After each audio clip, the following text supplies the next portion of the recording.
السلام علیکم، دس از می نبیلہ. اور آج جو ہے وہ ٹاپک ہے کسی کی. تو یہ ریئل سٹوری ہے، کوئی بنی ہوئی گھڑی من گھڑت کہانی نہیں ہے. میں چھوٹی تھی تو میری والدہ کسی سے ملنے گئیں جو ان کی کوئی پرانی محلے والی تھی. تو میری والدہ نے بتایا تھا کہ میں جن کے گھر جا رہی ہوں بچپن میں ان کے گھر کھیل کر بڑی ہوئی ہوں. تو میری والدہ نے مجھے آ کر گھر بتایا کہ آج میں نے ان کو جس کنڈیشن میں دیکھا میرا دل بہت دکھ رہا تھا. میری والدہ واقعی میں پریشان تھی. انہوں نے آہستہ آہستہ بتانا شروع کیا کہ یہ وہ ہیں جن کے گھر ہم جا کے کھیلا کرتے تھے. ان کے گھر میں اس قدر صفائی ہوا کرتی تھی کہ ان کے بیڈ کی جو چادریں تھیں وہ انہوں نے خود اپنے ہاتھ سے کڑھائی کر کے ٹرنک کے اوپر جو کپڑے ڈالا کرتے تھے وہ خود بنایا کرتی تھیں. 2 میاں بیوی تھے اس وقت یہ، اور نئی شادی ہوئی تھی. تو ہم ان کے گھر جایا کرتے تھے. یہ ہمارے سے کھیلا کرتی تھیں اور توتلی زبان میں ہم سے باتیں کیا کرتی تھیں. میری والدہ نے بتایا کہ آج جب میں ان کو ملنے گئی تو میں اس کو پہچان ہی نہیں سکی. بال سفید تھے، کپڑے میلے، ناخن اتنے بڑے ہوئے تھے اور ان میں میل تھی، اور ایک ٹوٹے ہوئے کمرے میں جس کی چھت ٹوٹی ہوئی تھی، اور ایک چارپائی کے نام پر اس کا اوپر پھٹا پڑا ہوا تھا جس میں وہ بیٹھی ہوئی تھی اور اس کا ایک ہاتھ باندھا ہوا تھا چین کے ساتھ. اور میری والدہ نے بتایا کہ جب وہ ان سے ملنے گئیں، جب انہوں نے بتایا کہ میں فلاں ہوں، تو ان کو یاد آیا تھوڑا تھوڑا سا.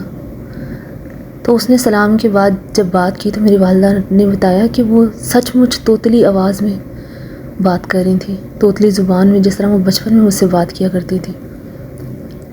میری والدہ نے بتایا کہ اس کا شوہر آتا ہے اس سے ملنے، اس کے بچے اس سے ملنے آتے ہیں. وہیں پر ایک سالن کی پلیٹ تھی جو پتہ نہیں کب کی رکھی ہوئی تھی، اور ایک چنگیر میں روٹی تھی. شاید اس کو وہیں کھانا پینا دے کر اور وہ چلے جایا کرتے تھے. کوئی اس سے ملنے نہیں آتا تھا، اور یہ حقیقت ہے. میری والدہ نے بتایا کہ جو میں نے اس کی حالت دیکھی میں سوچ بھی نہیں سکتی تھی کہ اس قدر صفائی پسند خاتون، اتنی خوبصورت خاتون، اور اس کو میں نے جب اس حال میں دیکھا تو میری والدہ سیریسلی رونے لگ گئی تھی. گھر آ کے وہ بہت روئیں. انہوں نے کہا کہ ایسی اولاد اور ایسے شوہر کا کیا کرنا جو آپ کے بڑھاپے میں آپ کے کام نہ آئے، جنہوں نے ان کو لاوارثوں کی طرح چھوڑا ہوا تھا.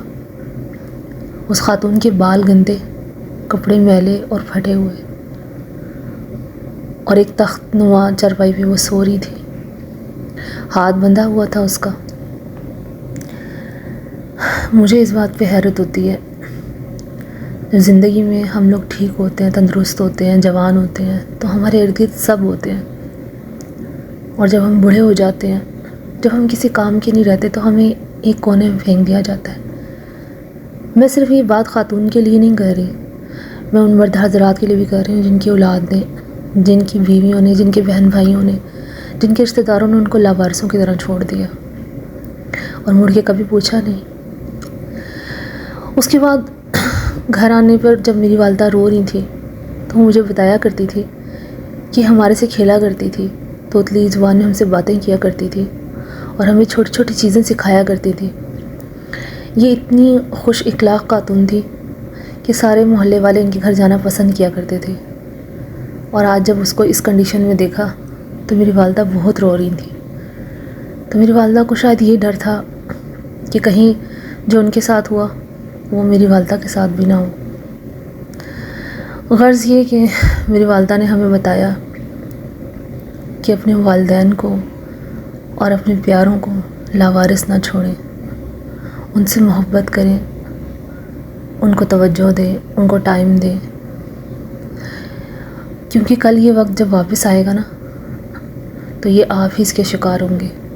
جو جیسا کرتا ہے وہ ویسا بھرتا ہے.